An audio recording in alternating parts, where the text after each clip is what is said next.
has a unique and incredibly passionate fan base that just wants to win. And you've got to incorporate that in your life, in your heart, and you've got to be willing to do that. You've got to open your heart to players and everybody you want to achieve peak performance. Yes, ladies and gentlemen, those were the words of Eagles owner Jeffrey Lurie upon the firing of Chip Kelly and the search for the new Philadelphia Eagles head football coach, which would, of course, become none other than Doug Pederson. And, of course, I mean, for the most part, I mean, it kind of went over like a lead balloon for the most part with his fan base. And not just us. I mean, ESPN posted an article and, said, basically kind of agreed that the Eagles made the worst hiring, I guess. And I mean, this is one thing where, who knows? I mean, Doug Pederson to me is a big question mark at this point. And I mean, obviously the criticisms that I've had with the search, that much of this fan base has had with the search, and ESPN in their article had with the search, the criticism is that there's very little NFL coaching experience to really base anything on as far as, gauging the success of Doug Pederson. Again, this is where I go back to, other possibilities out there of guys that actually have a resume of success, a la Sean McDermott, and the way he's built the Carolina Panthers defense into an elite defense consistently the past few years. As, they're on their way to hosting the NFC Championship game tomorrow, with an overall record of 16-1 on the season, perhaps a very realistic chance of going on to win the Super Bowl this year. But, it's just a whole nother thing. Jeffrey Lurie, I mean, he said, a couple weeks ago, he wants an emotionally intelligent head coach or whatever. You've got to open your heart. Yeah, he worded it like that, so a guy who's going to open his heart to the players, and obviously contrast the Chip Kelly mold in that regard. Be more of really be a player's coach, I guess. And it's just whether or not, though, that Doug Pederson has the experience. I mean, again, this whole hiring process just seemed flawed to begin with. And the guys that they were interviewing, I mean, they said, it was said like 25 candidates or something like that the Eagles had. They narrowed it down to 10 what they called Tier 1 candidates, and they ended up interviewing 6 of them. All right. Now, for an early start that they got, I mean, again, they didn't interview Sean McDermott. They still could have interviewed more guys, especially if they interviewed Doug Pederson. Again, I mean, I don't know how there wasn't more consideration on other guys. Of course, for instance, Tom Coughlin, I believe he pulled out of the search once, or, he interviewed with the Eagles, of course, but when it seemed as though the Eagles were maybe more dead set on Doug Pederson. Yesterday I did pull out. And, Tom Call, I guess, who knows with him at this point. But the bottom line is, I don't know, I mean, who else out there feels, I mean, in my opinion, you should feel this way, that and it's been said, like, this is like the Eagles, Jeffrey Lurie, or in a way, they're going like Back to the Future in a way. And that's like the whole premise of this whole hiring as of late, it seems thus far. Jeffrey Lurie is in the press conferences he's had the last few weeks. He's kind of, gone back and I don't know, as if in a way like, we miss the Andy Reid days and whatnot.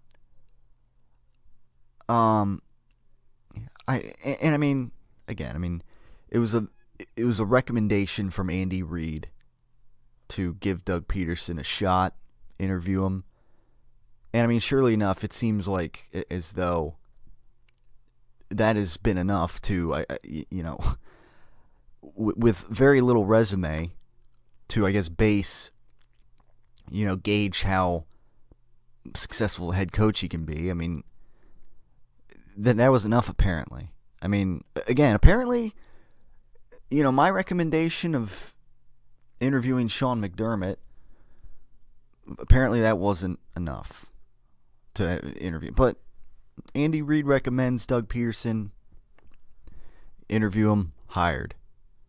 And supposedly he was the first choice, which I don't know. I don't know how out of a candidacy search of 25 guys, whatever. I don't know how he's the first, ranked candidate on the Eagles board, but nevertheless, I don't understand. Look, Andy Reid, he had some decent success here. Now, in the early days, obviously, on the cusp of winning a Super Bowl. Very good coach, not quite great. Some ups and downs, obviously, and things played themselves out here to a point where Andy Reid needed a change of scenery and he needed to be fired from here. Just kind of stating the obvious. He's had some decent, he had a decent campaign, obviously, this season, and a decent year one with Kansas City. Now, at the end of the day, not quite able to beat the New England Patriots in the playoffs. So, it's one of those things, like, is Andy Reid, is he going to be able to get the Chiefs over the hump and get through, the New England Patriots in the AFC?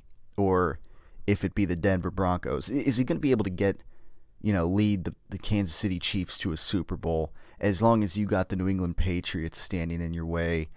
As long as you have to go through either them or Denver, or I don't know, maybe if the Indianapolis Colts have a bounce back season next year, maybe they become a little more elite again. Or I don't know, Pittsburgh Steelers, if they rise up more next year, have less injuries. I don't know. It's one of those things. Are the Chiefs going to be able to ever get to a Super Bowl and win one under Andy Reid? I don't know.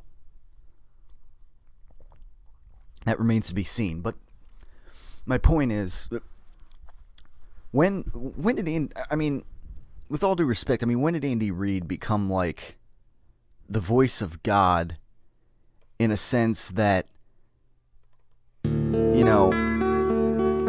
Doug Pederson, he give him a shot. He's a sharp guy. Let him have the ball, and he'll certainly run with it. I just don't. I'm not sure how it's like he's become like Andy Reid is suddenly the voice of God and everything, and like we're supposed to like Jeffrey Lurie's listen to him and everything, and that somehow like Doug Pederson is superior to every other candidate they interviewed, every other candidate that they could have interviewed. It boggles my mind. Again, Andy Reid, he had some decent success here. He was, of course, in NFC Championship games where they were favored. He was 1-3, 1-4 overall in NFC Championship games.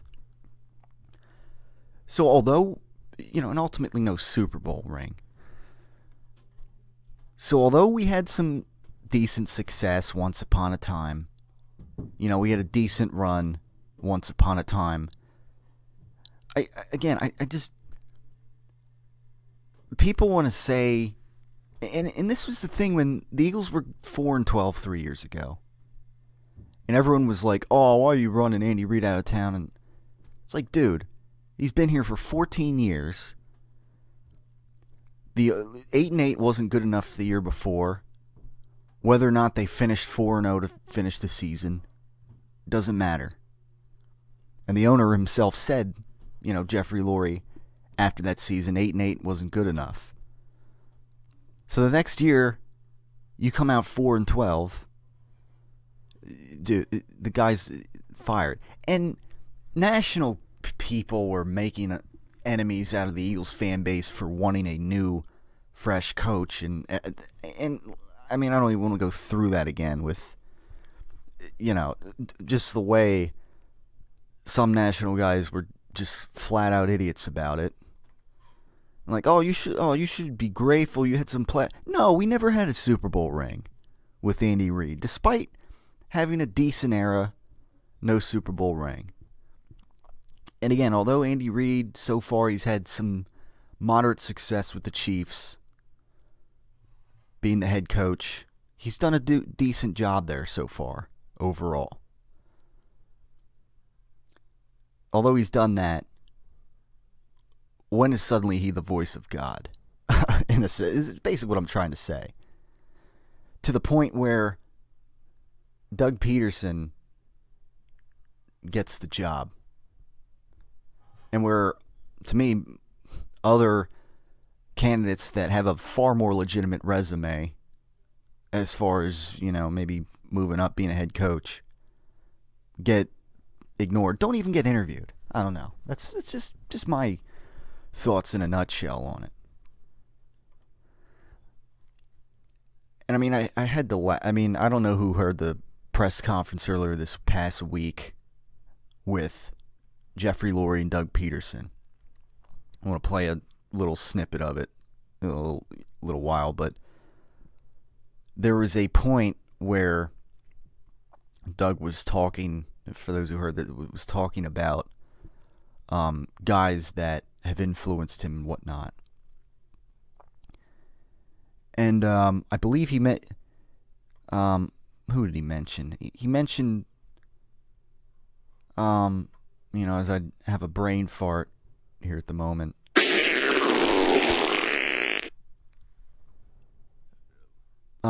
Jim Walsh, I believe it was. He named Walsh. Was it Chuck Noll? Or so, he named like two great all-time coaches in the NFL that had a significant influence on him. Like basically he worded like guys like Jim Walsh and so and so and Andy Reid, and it's like it kind of for a second it's like, did you just use, with all due respect, Andy Reid in the same sentence with Walsh and whoever else? I don't. It was like sweet and sour pork, right? Multiple Super Bowl winning coaches. And Andy Reid, who, although he's been decent, I know he's been like I know Doug's like his protege, but, hold on a second. You're going to use him in the same sentence with,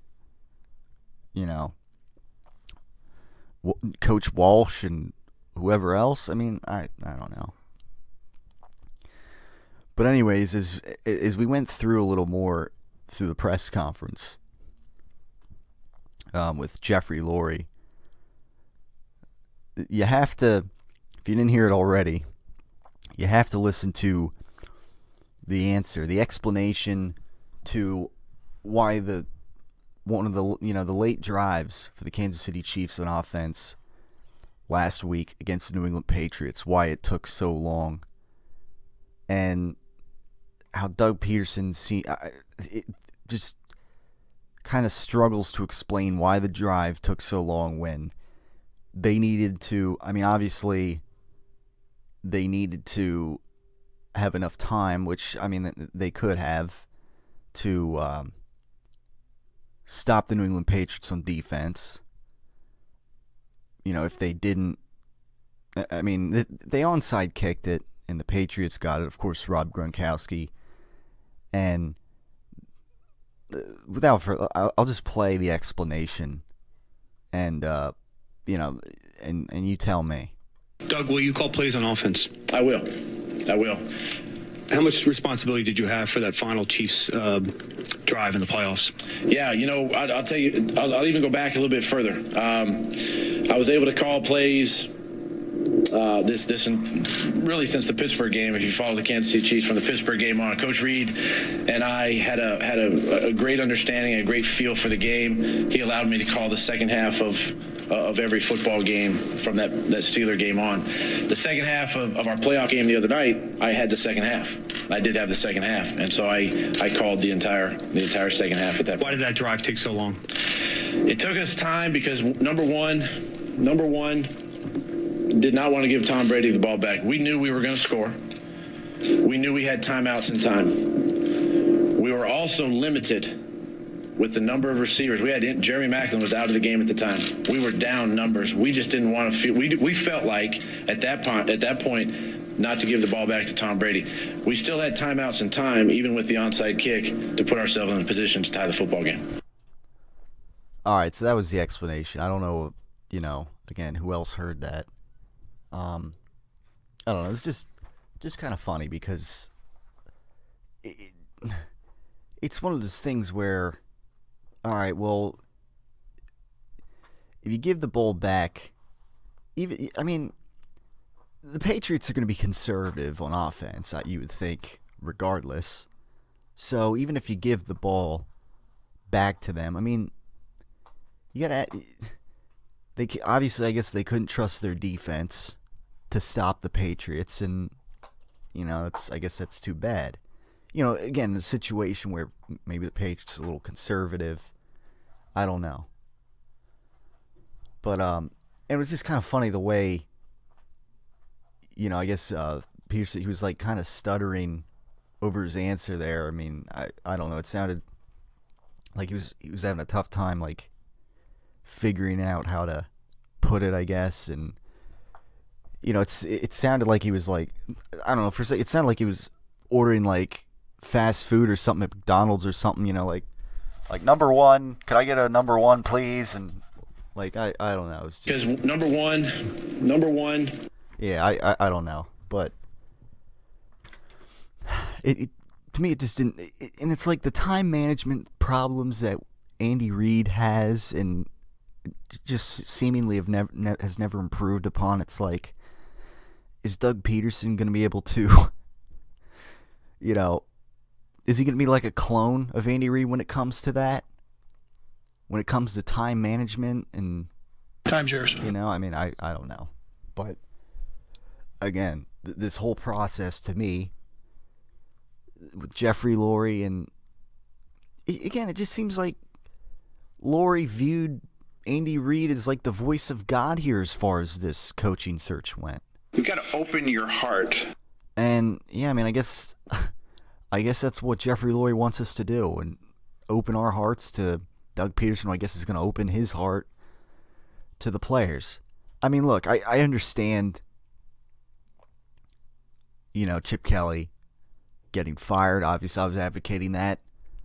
What was it, week 11, when clearly it looked like the ship had sailed, pretty much. Like the ship was sinking, or the chip was sinking, as some would say. Was that like a wise ass comment? But anyways, I mean, so look, I understood, you know, the firing to begin with. I understood maybe there were some qualities that, you know, maybe we need a more relatable head coach. That's great, but who's to say? You know, you didn't even interview Sean McDermott. You know, the couple guys from the New England Patriots staff. I mean, I don't understand it. I mean, there was even Adam Gase. I mean, who went to coach the Miami Dolphins, and it's like, I mean, at least he was. I mean, I wasn't crazy about him, but I don't know. At least he had a little more. I don't know. I guess a legitimate resume to be. I just don't I don't understand this. Like I got that Andy Reid. He was it's one of those things. The firing of him, I mean, it was more like a kumbaya kind of thing. Like, he brought some decent success here. It was like a no hard feelings kind of firing and whatnot. And that, he was fired on good terms by Jeffrey Lurie a few years ago. I got that.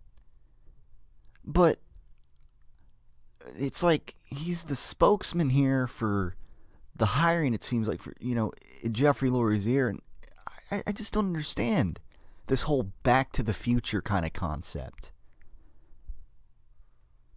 I just really don't understand. And this is several days after the initial reaction to the hiring of Doug Pederson, and I mean, nothing's really changed at this point. I mean, Jeffrey Lurie, he likes to speak of the Eagles as a forward-thinking, risk-taking organization. And obviously that led to the hiring of Chip Kelly a few years ago. And, at the end of the day, of course, after Jeffrey Lurie decided to give him basically full control of the whole thing, not the right move. It didn't work out. And it was obviously pretty necessary for Chip Kelly to be fired. So I got it. We saw the flaws of Chip Kelly, not taking accountability. And listen, I mean, Doug Pederson, obviously I can see him taking accountability, being more of a personable coach to the Eagles players, not sticking it to the media a little bit more and just blowing the media, which is like, the gateway to the fan base, not just blowing them off as a joke. Guys. But ultimately, I just wonder if Doug Pederson if this collaboration, it's not just Doug Pederson either, it's Howie Roseman as well. I mean, do we trust this, I guess, what is now going to be collaboration once again? Like I was originally saying, like it should have been with Chip Kelly and Howie Roseman more so, which it did past calendar year. No, because Jeffrey Lurie threw it out the window. But now that he wants it back that way, Howie Roseman, okay. It was apparently, in the first place, necessary to take that power away, whatever power Howie Roseman had in the past, and give it all to Chip. And then things flopped, obviously. Again, Chip, who was a college coach and barely had NFL experience, while he had a moderately successful first season or two, however you want to look at it, obviously a disappointing non-playoff year when the Eagles were riding high 9-3 at one point in the 2014 season. Disappointing finish to the season. Okay, but you gave all that power to Chip. It flopped. So if it was worth giving up whatever power Howie Roseman had, now he's back. He's like the lapdog to Jeffrey Lurie, essentially. Now is how it comes off. Like, what makes us believe now that after doing that Howie Roseman is back? I mean, I just don't understand it. Now, while I'm not, completely against what Howie Roseman has done thus far in his general manager career here with the Philadelphia Eagles, I'm not, it's not like he's a savvy GM by any by any means. So I don't know. I mean, it was worth, I guess, basically giving him all his power back that he once had in this coaching search, I guess, and in this new regime. Working with Doug Pederson, apparently they're appointing another, a talent guy, a personnel guy or whatever. I guess that's going to work with them on, player personnel and whatnot. I mean, I don't know. I'm lukewarm about the idea that maybe they could have brought in another general manager. Maybe one that, I don't know, that you would never, I guess, want to take the power away from and give all to the head coach. What about a general manager like that? That's maybe, I guess, that qualified. Maybe that successful that you would never have to take that kind of power away from in the first place as far as, drafting personnel and signings and whatnot. I don't know. Again, it just comes off like Jeffrey Lurie's fiddle-faddling a little bit here with, I don't know, it's like, I don't know, it's like ex-girlfriends and, or, what, that kind of thing, as far as like the power of signing personnel, dealing with personnel. I don't know. It just, You've got to open your heart. I don't know. I'm not entirely sure how, that's gonna fly here with the collaboration of Doug Pederson and Howie Roseman and their new personnel guy. I'm not entirely sure that's gonna fly. Now, Jim Schwartz is defensive coordinator. I think that's decent. I mean, hopefully he makes necessary adjustments to the Philadelphia Eagles defense. Obviously, I guess bye-bye Billy Davis, of course. And I believe the Eagles found their offensive coordinator. Of course, today is a massive snow day, Saturday edition of the Tyler Werner Show, I guess, if you want to call it that. I mean, we already probably got a foot and a half of snow as of 2:30 in the afternoon Eastern time. And as we have some music misfiring in the background. But anyways, as far as the offensive coordinator hiring, as far as that goes for right now, the other day the Eagles hired Frank Reich as the offensive coordinator. And they also named 15 other coaches to the staff as well. They retained a few guys from the Chip Kelly regime. So that for the most part, they cleaned house as far as the staff goes, which I can understand. But Frank Reich was named the new offensive coordinator, who has spent his last two seasons as coordinator for the San Diego Chargers on offense. Of course, disappointing season, certainly with the Chargers this past year. I could see how, San Diego, I guess, didn't really want him coordinating the offense anymore. Now, Dave Phipp returns as the Philadelphia Eagles special teams coordinator. Of course, one of the returning guys. Of course, one of the highlights of this Eagles team the past few years, one of the more consistent parts, give or take some kicking issues we've had here and there.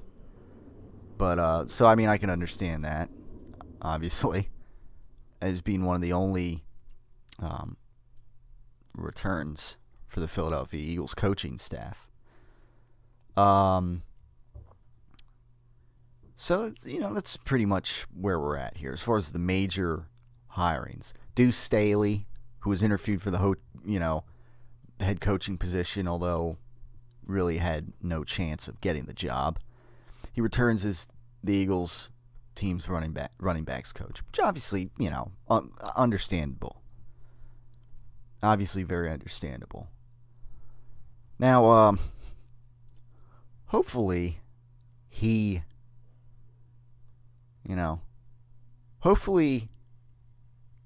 I guess according to how Chip was wording it in the season, hopefully Deuce, maybe figures out a little more. And just the staff in general, Doug Pederson, the new offensive coordinator, Frank Reich, hopefully they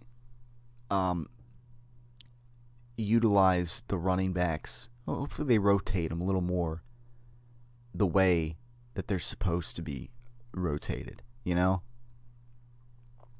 Hopefully DeMarco Murray is actually getting, like 67 to 75% of the carries like he's supposed to. Hopefully we don't have Doug Pederson in the post-game press conferences like, why wasn't DeMarco Murray out here on this, this third and short play?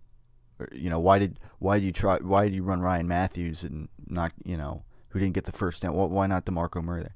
Hopefully we don't have that issue again, where Doug Pederson, I don't know, Deuce is the guy rotating him, and Was that like a wise ass comment? No. If that's true, hopefully when DeMarco Murray's fully healthy, hopefully he's not getting 2 carries for whatever stupid reason that was. Hopefully Deuce Staley, hopefully they're doing more what they should be with the running backs. When, again, DeMarco Murray's getting paid a decent chunk of change to be here. When he ran for over 1,800 yards in the 2014 season and easily had the rushing title. Hopefully it's a little, hopefully it's done a little more logically. All right? Just like on defense, hopefully with Jim Schwartz heading the defense, using their personnel a little more like the 4-3 personnel they're meant to be used as. Just saying. But again, nevertheless, the Eagles, in a sense, they are back to the future, as it's been said. Flyers game, of course, postponed today. Oh, no! Yep, due to this massive snowstorm we're getting. And, but, Flyers, a few games over 500 right now. Obviously a disappointing loss to the Pittsburgh Penguins in regulation the other night. Flyers normally the Achilles heel when it comes to the they just always had the Penguins number, regardless of how good the Penguins are, but not this time. As the Eagles are coming off of back-to-back 1-goal losses in regulation. They got the Bruins on Monday. Now that this Islanders game is postponed, I don't know when it's going to be, but so I mean, NHL, things are, we're past the midway point in the NHL season, and things are going to start to heat up. But Flyers, they're sitting at 7th right now in the Metropolitan Division, and they've got some work to do if they want to make the playoffs. And the Sixers are, well, they're the Sixers, so that's really all we have as far as the other sports right now. But, of course, NFL predictions. Earlier in the week, I said the New England Patriots would go down to beat Denver. I stand by that. To me, those balls are perfect. Brady versus Manning for perhaps the last time ever. Epic comeback starts right here. And I'm looking forward to it. Kind of in this snow day weekend, watching football. And, of course, we got the Arizona Cardinals going to the Carolina Panthers, taking them on. I don't know. They were talking about, there's a possibility of it getting postponed with the snowstorm here in the East Coast. Remains to be seen. Although I had the Cardinals beating the Carolina Panthers initially. Although I'm feeling a change here. Upon further review, I guess, as some of the referees would, I guess NFL officials would say, upon further review, I'm feeling the Panthers at this point in the week. I mean,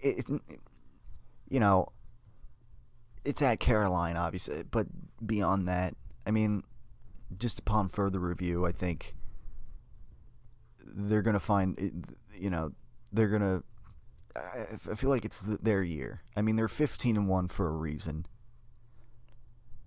While they had some trouble putting away the Seahawks, who were, a pretty hot team, I mean, almost let them come back and tie the game. I feel like this is their destined this year. And I mean, the Cardinals, they could easily advance to the Super Bowl next year. I'm feeling the Panthers. It's a coin flip game to me. And that's really where I'm at. I think the Cardinals, they're, a pretty complete team. I could go either way on this. I would have thought they would have fared better than they did against the Packers. And, but I think the Panthers are a little more complete right now than the Packers. I think they're a tougher challenge. And, I think it's going to be hard for the Cardinals to go into Carolina and beat the Panthers. Competitive game, should be a very interesting game. But, again, Panthers, I think it's their year to come out of the NFC. Next year, maybe it's the Cardinals. I don't know. I wouldn't be surprised, though. And I hope me flipping doesn't backfire. But I'm going with the Carolina Panthers now. Lock it down as my NFC conference championship prediction. Panthers and Patriots in Super Bowl 50. That's where I'm going. A rematch of, let's see, it was 2004. I guess it was a 2003 season where the Super Bowl's played in 2004. I remember I was in 6th grade, and Tom Brady getting his second ring over the Carolina Panthers. Of course, after the Eagles were favored in that game and disappointingly lost a third straight NFC Championship game, but a second one where they were favored. Time's yours. Of course, the Eagles would go on to advance to the Super Bowl against, pretty much the same New England Patriots team and fall short, of course. But anyways, that's where I'm at with these predictions. The Panthers and the Patriots. And again, I mean, I think it would be hard to ask both road teams to advance to the Super Bowl. I could very well see it that way, but I just going with some feel here. I feel more confident that the Patriots will win.